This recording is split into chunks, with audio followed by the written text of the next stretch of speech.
ঠিক এইরকম picture edit করতে হলে আপনাকে বেসিক্যালি 4টি স্টেপ ফলো করতে হবে। আমি এই পিকচারটি এডিট করতে দুটি সফটওয়্যার ইউজ করেছি, পিকচার্ট এবং স্ন্যাপসিড, এবং এরকম একটি ব্যাকগ্রাউন্ড পিকচারের প্রয়োজন পড়বে।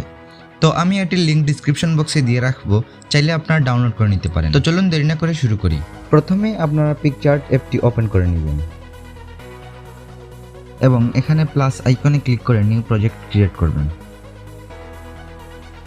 তো আমি যেই ব্যাকগ্রাউন্ড পিকচারটি ডিসক্রিপশন বক্সে দিয়ে রাখছি সেটা ডাউনলোড করার পর এটি সিলেক্ট করে ওপেন করবেন এবং এখানে অ্যাড ফটোতে ক্লিক করে আপনি আপনার ফটোটি সিলেক্ট করবেন।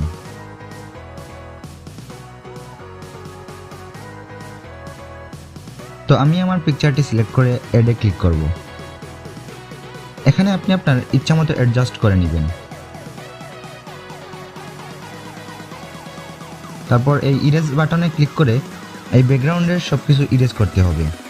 তো একটু টাইম নিয়ে আপনারা কষ্ট করে ফেলবেন, আমি একটু তাড়াতাড়ি এটি করছি। আর হ্যাঁ, এরকম টেকনোলজি রিলেটেড ভিডিও পেতে অবশ্যই টেক ভিডিও চ্যানেলটিকে সাবস্ক্রাইব করে পাশে থাকা বেল আইকনটি প্রেস করে দিবেন।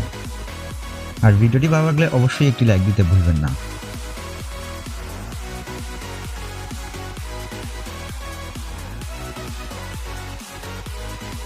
তো আমাদের ব্যাকগ্রাউন্ড রিমুভ করা প্রায় শেষ, তারপর আমরা এটিকে সেভ করে দিব। তো এখানে আপনি আপনার ইচ্ছা মতো এটিকে অ্যাডজাস্ট করে বসিয়ে নেবেন আপনার ফটো অনুযায়ী। তো আমার এরকমটা হলেই চলবে। তারপর আপনারা এখানে স্টিকারের উপর ক্লিক করবেন। স্টিকারে ক্লিক করার পর সার্চে এসে কিং লিখে সার্চ দিবেন। কিং লিখে সার্চ দেওয়ার পর একটু স্ক্রল ডাউন করে নিচে গেলে ঠিক এইরকম একটি স্টিকার দেখতে পাবেন, এটিকে ডাউনলোড করে নেবেন। তো আমার অলরেডি ডাউনলোড করা আছে, তাই এটিকে ক্লিক করলেই হয়ে যাবে। তো এখানে আপনার ফটো অনুযায়ী এটিকে অ্যাডজাস্ট করে নেবেন। অ্যাডজাস্ট করার পর আপনি এই পিকচারটিকে সেভ করে দিবেন।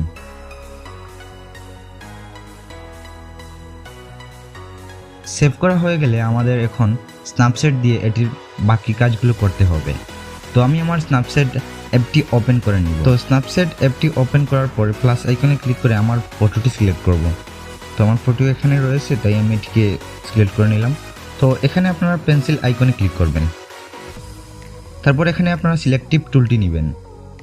তারপর এখানে আপনার যেই অংশ মনে হবে কালো কালো ভাব রয়েছে সেটিকে সিলেক্ট করবেন। তারপর এটির ব্রাইটনেস কিছুটা বাড়িয়ে দিবেন এবং কন্ট্রাস্টটাও কিছুটা বাড়িয়ে দিলে ভালো হয়। তো আমি কন্ট্রাস্ট এবং ব্রাইটনেসটা কিছুটা বাড়িয়ে দিলাম। সেমভাবে হাতের কন্ট্রাস্ট এবং ব্রাইটনেসটা বাড়িয়ে দিব।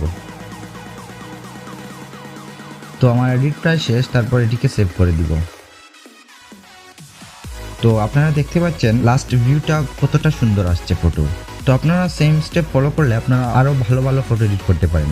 আর এরকম রিলেটেড ভিডিও পেতে অবশ্যই টেক ভিডিও চ্যানেলটিকে সাবস্ক্রাইব করে পাশে থাকা বেল আইকনটি প্রেস করে দিবেন।